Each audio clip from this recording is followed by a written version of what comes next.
everyone, welcome back to my channel. Today we're going to do the travel nursing Q&A. I know it's been a long time coming and I've been working on it. I have all my notes ready for you guys. I was actually on my way to the store and my little guy fell asleep, so I always carry my notes with me just in case that happens, because that's when I can get my filming done, is when he is napping. So we're going to get right into it.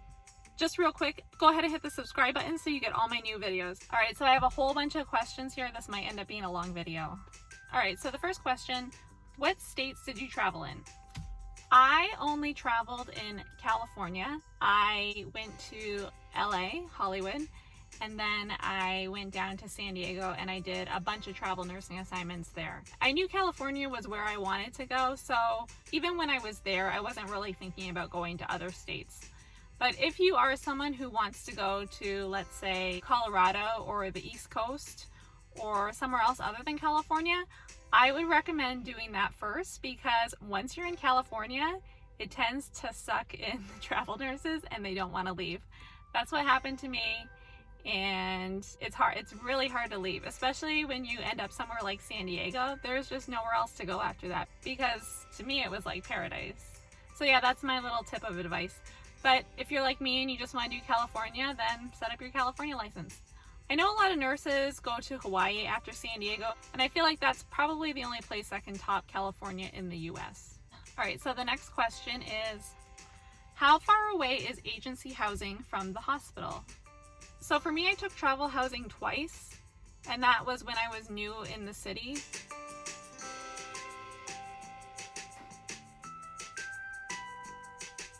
And both times I would say my drive was about 15-20 minutes to the hospital.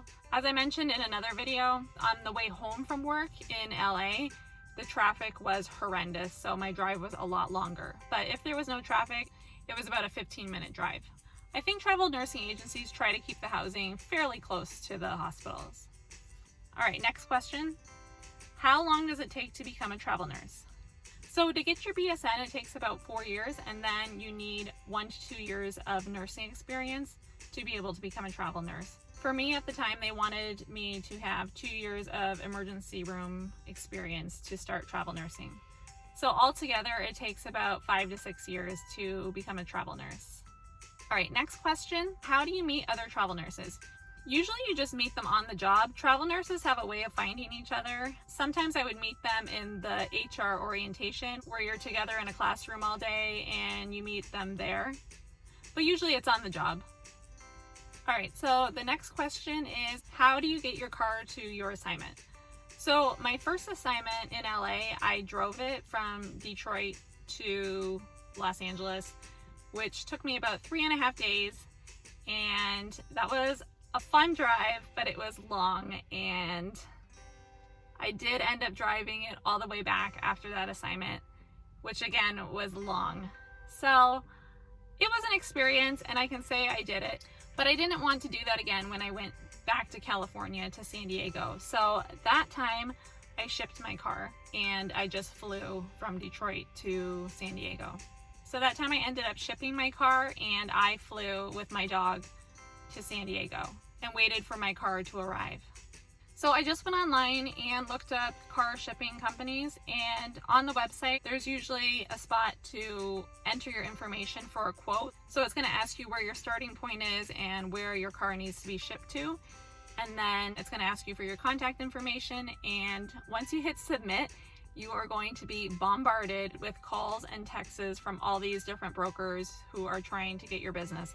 So just be prepared for that, because it's hard to get rid of them once they start. Sometimes I would just end up blocking the numbers because they don't go away. You're going to get a range of quotes from these companies, and I think my lowest quote to ship my car from Detroit to San Diego was about $800, and then there were some that were up to $2,000. I believe I paid right around $1,100. So most of the quotes were around the $1,000 to $1,200 range. Mine was about right in the middle. I think it was either $1,050 or $1,100. But anyway, so I chose a company, and I had met the truck driver with my car in Detroit at the time, and he picked up my car and headed out before I even started traveling. So then I flew to San Diego a few days later, I think the driver had told me that it would take about 5 to 6 days for my car to get there. So I had to get a rental car when I got to San Diego because there was a few days that I would have been without a car. But it turned out that the truck driver's truck had broken down on his way to San Diego. So I had to extend my car rental for a few extra days. So in the end, it did cost probably close to $1,500 with my rental car plus the shipping fees. I don't think it's something you can really do on the cheap side. It's expensive to ship a car, but I just did not want to do that cross-country drive again. So for me, it was worth it. Now, I have heard of some nurses getting that shipping fee covered, but in my case, they wouldn't cover it. So it's something you could talk to the travel nursing agency about. Also, I had a friend that was doing a travel nursing assignment in Hawaii, and they covered her rental car fees for the entire duration of her assignment. So just talk to the agency and see what they're willing to cover. You can always negotiate. They're never going to volunteer to cover things because they're making extra money the less they have to pay for. But definitely ask, because sometimes they'll cover things that they don't cover for other nurses. So just ask. So another question was, did you feel safe traveling alone? I never ran into any big issues with safety. Of course, I was always aware of my surroundings. I tried to stay in well-lit areas and not to be out walking alone in the dark at night, things like that. My dog has a mean bark, but she's about 7.5 pounds, so I couldn't count on her to protect me much.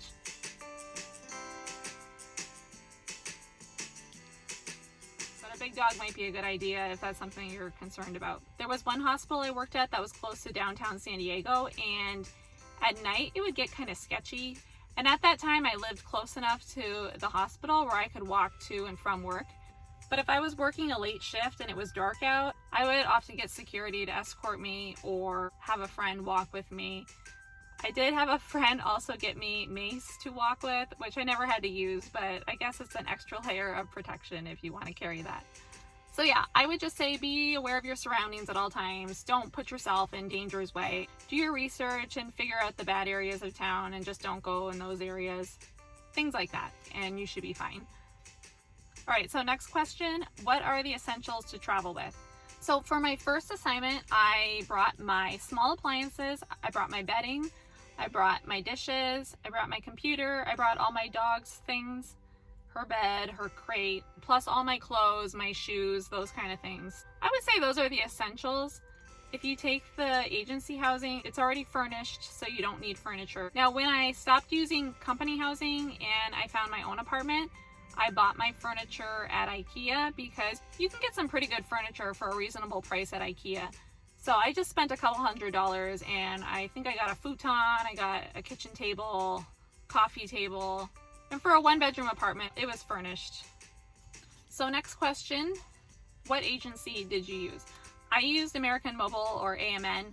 I had a really good recruiter from the beginning. She was awesome. I had thought about doing assignments with other companies, but for me, it wasn't about making an extra $500 or an extra $1,000. For me, it was about the experience. So as long as I felt like I was being paid fairly and everything was taken care of and I got good travel assignments, I was happy with them. Now, I know some nurses really want to get the best deal and they let companies know that they're talking to other companies, and that's fine if you're that kind of negotiator.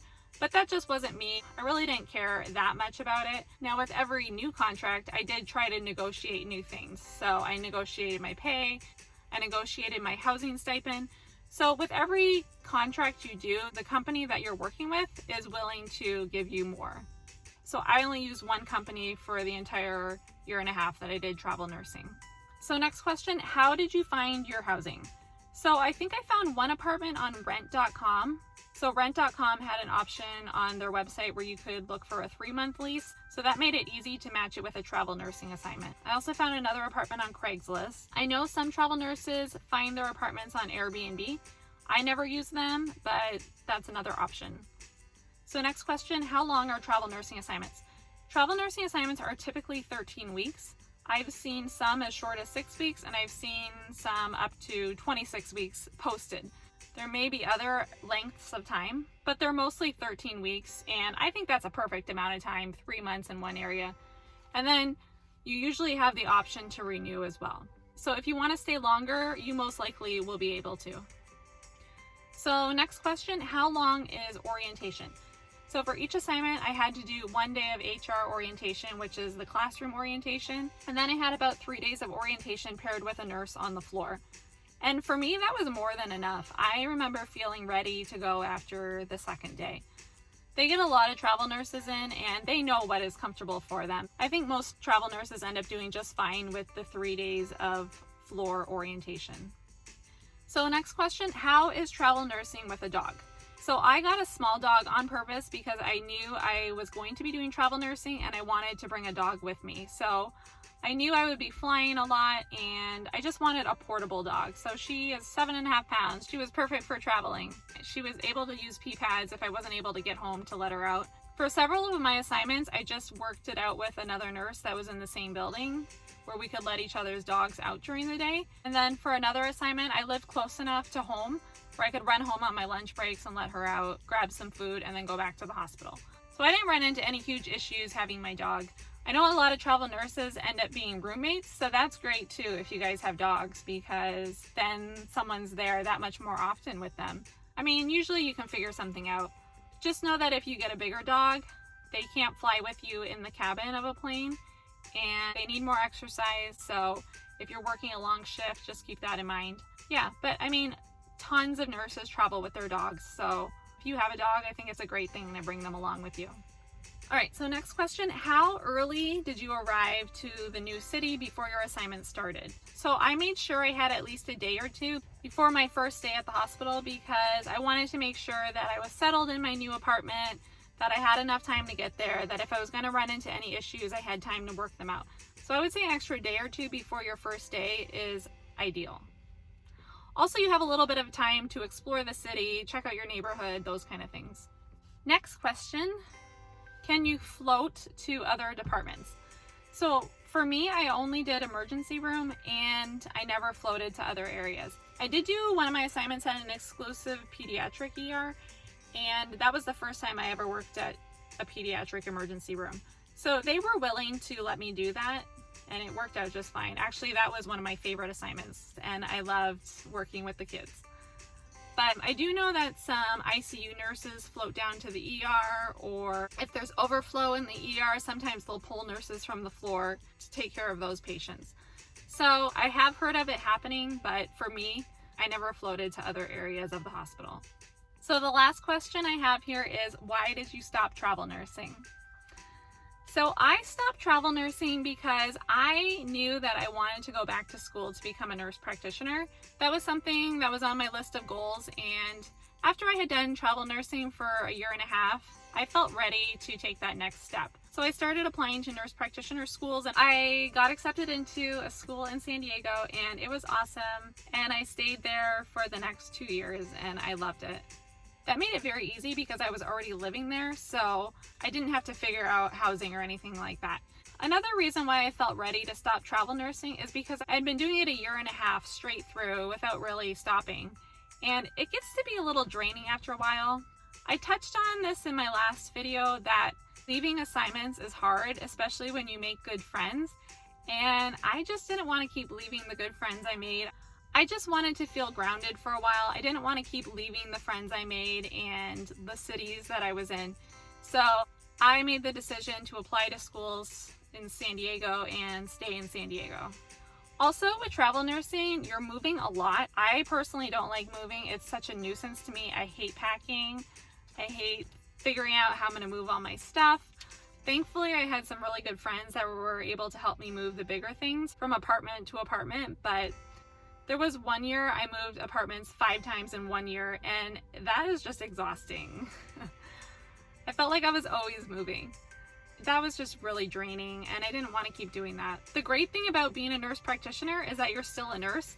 So if I ever want to take a future assignment somewhere, I can do that because I'm still considered a nurse, even though I'm a nurse practitioner now. So if I ever just want to do a fun assignment somewhere, I can do that because I'm still considered a nurse as well. Alright guys, so I hope you enjoyed this Q&A. I hope it answered a lot of your questions. If there's anything else that you want to ask or that I missed, just put your questions down below in the comments and I will answer them for you. Please give this a like if you found it helpful. Please don't forget to hit subscribe and hit the little notification bell so you get all my new videos.